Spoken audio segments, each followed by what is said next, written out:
De volta ao seu programa, a gente ao vivo aqui pela TV Novo Tempo, começando hoje essa série sobre os 10 mandamentos. Em Êxodo 20, capítulo 4, diz assim: não adore outros deuses, adore somente a mim.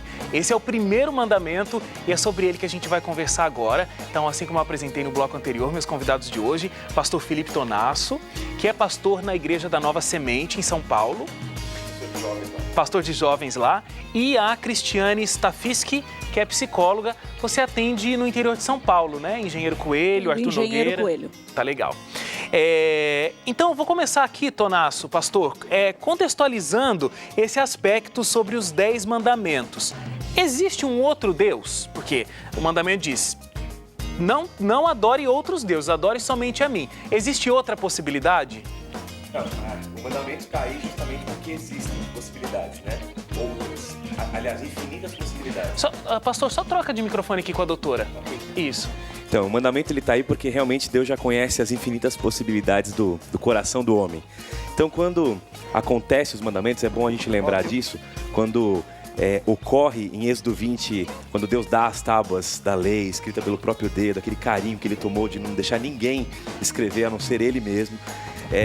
Já aconteceu muita coisa atrás disso. Uhum. Até chegar em Êxodo, que é a saída do povo de uma escravidão do Egito, Deus já amou o seu povo, já salvou parte do seu povo no dilúvio, já criou um novo povo, já destruiu algumas cidades. Deus já foi mostrando como que ele funcionaria com o seu povo, a sua relação. Quando chega nesse momento, é interessante você notar que o texto dos 10 mandamentos, ele não começa, Wagner, com uma proibição. A gente gosta de olhar a lei, né? A lei de Deus, essa coisa negativa.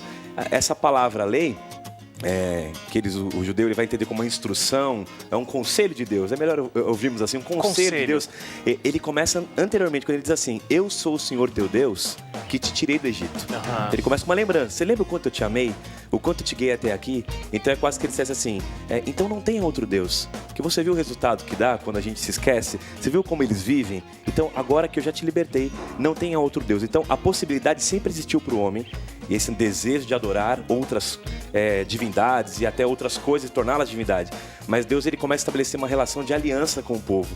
É como se um marido dissesse para a esposa assim: eu sou teu marido, não tem outros homens perante mim. Vamos ter uma relação de fidelidade, vamos ter uma amizade, vamos ter um compromisso. Então é mais ou menos por aí que Deus quer estabelecer um contato com o seu povo. Então a possibilidade existe, mas quem é fiel e ama, esse permanece sempre naquela relação. E aceita esse conselho. E aceita esse conselho, exatamente. Agora, o Cristiane, o que acontece é o seguinte, né? O pastor disse de que resgatando o histórico ali do Egito e o povo tendo outros deuses. Agora, outros deuses diante de mim, outras coisas que não são consideradas deuses diante da humanidade, podem tomar o lugar de Deus na nossa vida, né? Queria que você abordasse esse aspecto também psicologicamente. Quais são essas coisas na nossa vida moderna que, de repente, pode tomar o lugar de Deus na nossa vida, que deve estar em primeiro lugar? Muitas coisas podem tomar o lugar de Deus nas nossas vidas. Hoje, o que está muito em voga, entre todos, não diria mais nem só entre os jovens, a gente vê o problema sério que é o uso da internet, dos meios sociais. As pessoas passam tempo, eu já tive amigos falando: nossa, eu nem percebi, mas eu fiquei 3 horas conectado.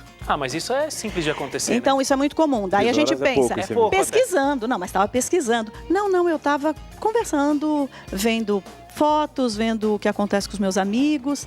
Então, hoje em dia, muitas coisas podem entrar no lugar da adoração a Deus. Nós tiramos Deus da nossa adoração e passamos a adorar o corpo, o carro, nossa casa, né? Mulheres que gastam valores enormes para dizer: eu quero tornar o meu lar o mais agradável possível.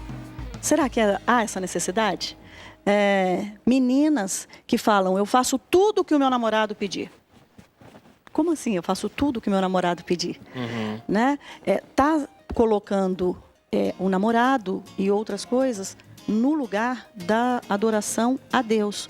Ou seja, nós estamos nos distanciando da lei moral, que é o que falta no nosso século XXI. A Leilane perguntou ali, quando ela estava nas ruas, de que você acha que gastar muito tempo com o artista, fazer uma tatuagem, Você está colocando esse artista no lugar de Deus na sua vida? Todas as vezes que eu vejo matérias sobre esse tipo de assunto, aquelas pessoas que passam horas ali, acampadas para conseguir ter um bom lugar para ver um show, né? A gente, inclusive, já aqui no programa fez uma matéria sobre isso, que foi até um acidente, a gente esbarrou num fã-clube ali e a gente fez uma matéria. Muito interessante essa relação. Eu sempre fico pensando, o ser humano ele foi criado para adorar, né? E aí, quando ele não coloca as reservas dele no lugar certo, não coloca a adoração dele no lugar certo, ele sempre vai tentar encontrar outras formas de adorar. Essa relação, Wagner, na verdade, essa questão de adorar algo, Deus não é nome, Deus é um título. Então eu coloco esse título onde eu estou estabelecendo uma relação de adoração. Vamos falar um pouco dessa adoração. O que é adoração, né? Vamos tentar entender isso aí. Ninguém acorda de manhã e fala assim, hoje eu vou começar a adorar o dinheiro. Hoje o dinheiro vai ser meu Deus. Ninguém acorda de manhã e fala, hoje o meu corpo é meu Deus. Essa relação, ela se estabelece em alguns passos. É muito interessante você pensar como nós, seres humanos, temos essa relação o tempo todo. Muitas vezes os deuses, naquele contexto politeísta que Deus dá ao mandamento, inclusive havia um bezerro de ouro na cena, e quando Moisés desce com a tábua, eles já estavam adorando outro Deus. A Bíblia vai dizer o seguinte, Deus colocou no homem, no coração do homem, a eternidade, o desejo de satisfação eterna. E tem uma frase de um escritor que eu gosto muito, C.S. Lewis, que ele diz o seguinte, se nessa terra eu não consigo encontrar nada, é mais ou menos assim, tá? A frase é parafraseada por pastor Felipe aqui. Se nesse mundo eu não consigo encontrar nada que satisfaça o desejo que eu tenho em mim, só existe uma possibilidade, eu não fui feito para esse mundo. E essa busca por eternidade que Deus não explica e está em nós, ela vai nas relações com dinheiro, com corpo, com tempo, com aquilo que eu estabeleço em relacionamentos. Tudo isso vai se tornando Deus. Por quê? Quando a gente começa um processo de adoração, geralmente o Deus ele promete algo que a gente espera receber, mas esses deuses, Deus vai dizer, olha, eles são só ídolos, eles não cumprem isso. Eu cumpro, eu já salvei. E aí você começa a se confundir. Essa relação se confunde, você começa a servir esse Deus sem perceber, servindo como? Com o seu tempo, com a sua relação de trabalho, e quando você menos imagina, depois de servir, já ter sido confundido, você está adorando, prestando culto a Ele. Ou seja, é muito difícil, é muito tênue essa linha em saber. Então, como é que eu me relaciono com o meu trabalho para não torná-lo Deus? Então, eu já vou dar aqui um primeiro conselho. Quando Deus estabelece o mandamento, primeiro, Ele coloca como se fosse assim, uma criança, Ele fala assim, escreve o nome no papel, escreve uma bolinha aí, no papel em branco. Aí, agora coloca Deus aí no meio. Entendeu? Deus, esse é o mais importante. Agora, em cima disso tudo, você vai traçando o resto da sua vida. Esse é o primeiro. Por isso, não tem outro Deus diante de mim. Eu sou Deus, eu te salvei, eu te amo. Coloca aí no papel. Agora coloca trabalho. Agora coloca família, seu corpo, sua saúde, seus desejos, seu lazer, seu entretenimento. Mas lembra que o centro da sua vida tem que ser Deus. Então, eu gosto de pensar assim. As relações que estabelecemos hoje, se não forem colocadas perante Deus, por meio de Deus e para Deus, elas se tornam deuses. E acho que a gente tem que ficar muito atento na nossa rotina cotidiana. Exatamente, são detalhes. Né? Porque o pastor falou uma coisa interessante, né, Cristiane? Isso vai acontecendo sorrateiramente, não acontece de uma hora para outra. Ah, meu Deus é a televisão, então agora eu passo horas na frente da televisão, ou passo horas na frente da internet. Você primeiro abre seu Facebook, né? Aí você encontra os seus amigos, aí um dia você passou ali 15 minutos, no outro dia você passou 20, e assim vai indo até que você não consegue mais ter uma relação pessoal, você só consegue ter uma relação pela internet. Esse desenvolvimento psicológico da gente estabelecer esses outros deuses, ele acontece devagarzinho, ele vai se estabilizando devagarzinho. Sim, isso é bem sutil. Primeiro que nós, seres humanos, somos seres desejantes. Nós estamos sempre desejando algo. Por que nós somos assim? É a falta exatamente que nós temos da ligação com o Criador, com um ser superior. Nós fomos desligados dele. Fomos religados, sim, mas continuamos sendo seres desejantes. Então, nós devemos cuidar com os nossos desejos. O que nós vamos colocar no lugar de quando... Vamos ser mais claro, vou dar um exemplo. Quando a gente chega em casa do trabalho, cansados, pelo menos eu entro na minha casa bem esgotada. Então, eu não quero pensar em nada, eu quero descansar um pouquinho primeiro. Esse descansar um pouquinho é que a gente geralmente faz o quê? Ou vai ler um jornal, ou vai ver uma revista, vai ver as notícias da televisão. Por que não o Facebook? né? Então a gente tem que tomar cuidado o que nós colocamos na nossa vida para cobrir o nosso desejo. Por que não, quando nós estamos cansados, por que não ler só um capítulo só da Bíblia? É a palavra de Deus. E eu já tive experiência com pacientes não cristãos, criam em Deus, mas não professavam religião nenhuma, e com depressão profunda, com tentativa de suicídio. E todos sabem, meus pacientes todos sabem que eu sou cristã. Então eu falei, posso te sugerir? Quando você estiver muito angustiado, você ler um trecho da Bíblia?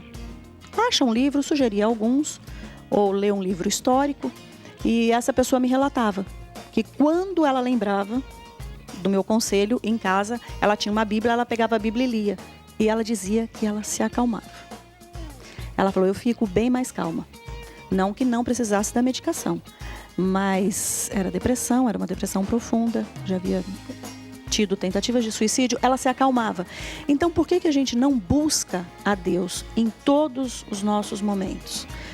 É que num mundo, né, corrido, agitado, globalizado como é o nosso, a gente precisa estar sempre ligado, a gente precisa estar sempre sabendo. E isso é a minha pergunta para o próximo bloco. Como é que a gente descobre que a gente está tendo um outro Deus? Como é que a gente identifica esse outro Deus aí na nossa vida? Como é que eu posso agora em casa, aí, acompanhando o programa, fazer uma análise? Eu acho que a relação do tempo que eu passo com essa outra situação é um indicador muito forte. Mas enfim, intervalo, a gente volta daqui a pouquinho e na volta também vou ler aqui as suas participações. Tem muita gente participando, textos enormes inclusive que eu não vou conseguir ler aqui, mas a gente lê tudo com calma depois. Muita gente participando. O que é que rouba o lugar de Deus na sua vida? facebook.com/seu programa e o Twitter @seu programa. Não sai daí que a gente volta já.